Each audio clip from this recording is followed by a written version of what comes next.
Why have I stopped losing weight on keto? So we have so many comments coming in right now. I've hit a plateau. I just started keto and I'm not seeing the weight loss. This was multiple people emailing in on this one. And then comments in our free Facebook support group as well. So hey, we've been covering this fairly often, but there's just so many pieces to why you could not be losing weight on keto. So first of all, we're not a closed system. Right, so the old calories in, calories out thought process assumes that the body is a closed loop system. But we know that a calorie from sugars does not act in the same way as a calorie from fats. So those two calories are not necessarily equal because they interact with the body in different ways. So this just we always like to go back to, if you're not losing weight, going back to tracking your food and getting very diligent about what you are putting in your mouth and understanding, because a lot of times we drift as we go along. Even 3 or 4 years in, we drift and we readjust every now and then by looking at what we're eating. Like, we're not losing weight or we're putting on weight, then we need to reevaluate our calories, our macros, our types of food we're eating, because maybe there's something that we're not getting enough of. Right. And so kind of coming back to this, we're not a closed system. There's also a thermic effect of food. So protein, even different types of protein, can take different amounts of calories to digest. So you say 1 gram of fat has 9 calories. Right. Right.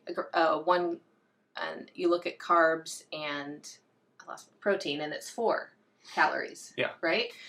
But that doesn't tell the whole picture.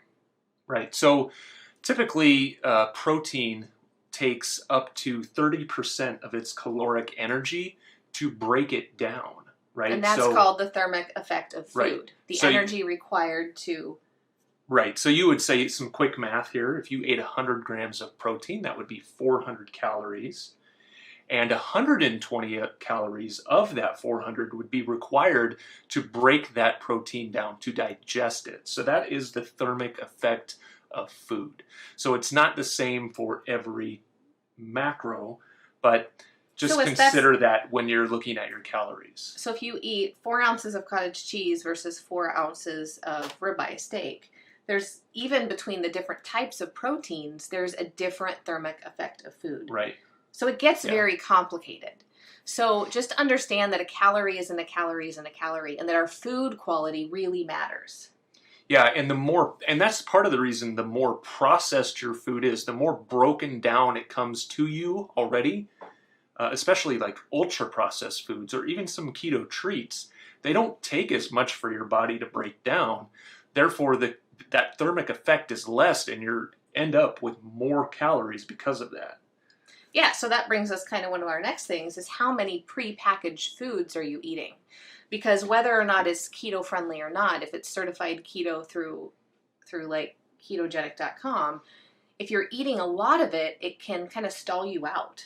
And part of that's the thermic effect of food. Part of that is some of these common ingredients, like nut flours, are very, very high in omega-3s and omega-6s, I'm sorry. Right. Low in omega-3s, high in omega-6s. So what happens when our omega-6 balance is too high? Right. If I think the average American's omega-6 to omega-3 ratio is something like 30-1, which is ridiculously out of balance. You know, you really should be getting closer into the 10-1, maybe even down to 5-1 range for optimal health. Even, lower is better, right?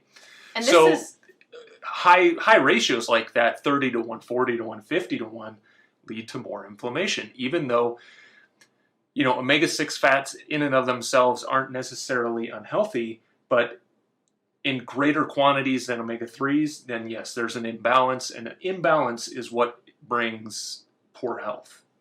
So how do you track this? So this is why I personally recommend and train on Chronometer. If you've done our 7-day challenge online video course, You've gone through Chronometer with me and broken down how to use it. But one of the beautiful things that Chronometer does is gives you that omega-3 to omega-6 ratio. And that's really valuable to not have to like think about it and figure it out yourself. Yeah, and if you've been like working on your macros and working, and you're like, you've got all that down, you know, like this is maybe the next thing that you can kind of tweak your diet. And it's just like little tweaks. It's just, I'm N of 1, you know, it's saying I'm doing an experiment on myself. And here's a bit of information that I can use to take my diet to the next level. So that omega-6 to omega-3 ratio, if you get that lowered, you know, 5 to 1, you know, then you could start to see some real changes. Yeah. So what else? Well, right now we're under, you could say, an unprecedented level of stress across the world, not just in one nation, right? Yeah. So knowing that stress causes higher cortisol, which causes a cascade of hormonal impact. So if you're diabetic, if you have metabolic resistance, if you have any kind of immune disease like Parkinson's, MS, help me out here, Lyme. Yeah, so anything like that, your body under, or even if you're perfectly healthy, your body under a higher level of stress and this different energy that we're experiencing right now in the world, that does impact your hormones, and your hormones drive everything. So things you might be noticing is more hunger, more cravings, poor sleep, not waking rested, worrying. Worrying is a signal. If you're worrying during the day, if you're worrying as you fall asleep, if you're having dreams of worry, like what if scenarios, yeah, those are all great signals that your body is under a higher level of stress. And so that's just going to require some more patience. Now, we'll talk about, I'll just give it to you now. You know, supporting your detoxification pathways is one of the best things you can do for yourself. And we did a great video that we researched really well called 11 Detoxification Tips. And we will post that link here in the comments for you now so you can go take a look at that after our live stream. But just support your body's detoxification pathways because it needs to clear those hormones. Yeah. And know that if you are drinking alcohol, so a lot of you have shared with me that you're drinking more alcohol than you really ever have in the past, that has a hormone response. And that has a lagging hormone response. So even one standard serving of alcohol can have an effect on your body for days, even if you don't drink in the following days. So raising of estrogen. So you all know beer belly, right? Yeah. That's I know a lot of beer belly. I see a lot of that. It's caused because, you know, beer has an estrogenic effect on the body, and so that causes truncal obesity in men. That's where men store fat when they get a lot of testosterone. That's where that beer belly comes from. If you're a husband, or if you know somebody who has a big belly like that, there's a good chance that they consume a lot of estrogen dominant type products or things that drive estrogen in the body. Yeah, so be careful of that because that could be contributing to you not losing weight. It could be contributing to the stress response that your body is going under. And so that might be why you're stuck in a stall and you just can't get anything to work. Yeah, sometimes it's the things that we take away rather than things that we add that have the biggest effect. So you might be doing everything perfectly, but consuming one drink of alcohol every night or every couple of nights, just taking that one thing away could be the thing that pushes you over the tipping point. Yeah. So what else? Exercise. If you have started a new exercise program recently, a lot of time that will result in a stall on the scale. So what's really happening? So you could be just going through that initial phase where your body is adjusting to that added stress, right? So if you're starting a workout program and you notice a stall all of a sudden, just remember that exercising is a stressor on the body. Now, it's a positive stressor, and you can over-exercise and create too much stress, but just remember that your body needs some time to adjust to that. But also, you're going to be seeing some body composition changes. So, you might actually be gaining muscle and losing fat and staying completely, flat on the scale.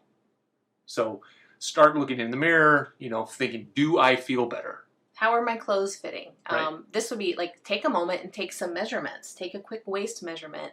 If you're a guy, like measure your biceps, if you're trying to increase size and strength. Sometimes we rely on the number too much and we don't think about the feeling. Like, when you feel strong and powerful and vibrant, if that should be as important to you as the number on the scale.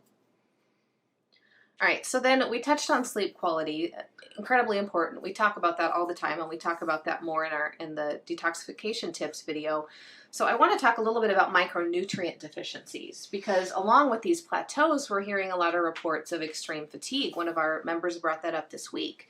So take a look at some of these things. What are some of the nutrients that your body just burns through super fast when you're under a heavy stress load? Water-soluble vitamins, like salts and magnesium and your vitamin minerals. C. Yeah, vitamin C. So anything that's water-soluble is something that you run the risk of burning through very quickly. B vitamins and things like that. So it may mean that you need to get to a point where you're taking these water-soluble vitamins every few hours throughout the day with a larger dose at bedtime. So vitamin C, magnesium, anything your body doesn't use is just going to come out. So with magnesium, it's sometimes a good idea to use different forms of magnesium. So try it topically, try an Epsom salt bath, and then also take it internally. So don't just stick to one method. So kind of look at what those micronutrient deficiencies might be for you. Okay. All right. I feel like we've killed this topic. Yeah, there's just a few more things. So counting net carbs, if you're counting net carbs but you're eating a lot of sugar alcohols and you know that, take a look at your total carbs and kind of do a gut check. Like, if my total carb number is like 150, 200 grams, you've got to bring that back for a while. We definitely know that there's a place for treats, there's a place for indulgences, but if you're really looking for fast results, then you've got to kind of scale that back and minimize that. Yeah. Let's just take this to its illogical conclusion, right? Let's say a Quest bar or generic protein bar has 1 gram of net carbs, and it has a really good amount of fat and a decent amount of protein. So it's the perfect keto bar. Let's just call it that. If I eat 20 of those and it only has 1 gram of net carbs, I can say that I only had 20 grams of carbs, but I guarantee you if I ate 20 of those, I'm in trouble. Like, I'm not going to be losing weight. Or Probably going to be getting fat. Like when you eat 6 cupcakes. That's right, when I eat 6 cupcakes. So it's maybe a little too much. Just because one thing is good for you doesn't mean that eating it in really high quantities is necessarily good, even if the math adds up. Even if the numbers make sense, it doesn't always make sense, right? Yeah. So trend towards variety, trend towards whole foods. And remember, don't over-restrict your calories, but also don't overdo the calories. Right. So you've got to find that balance.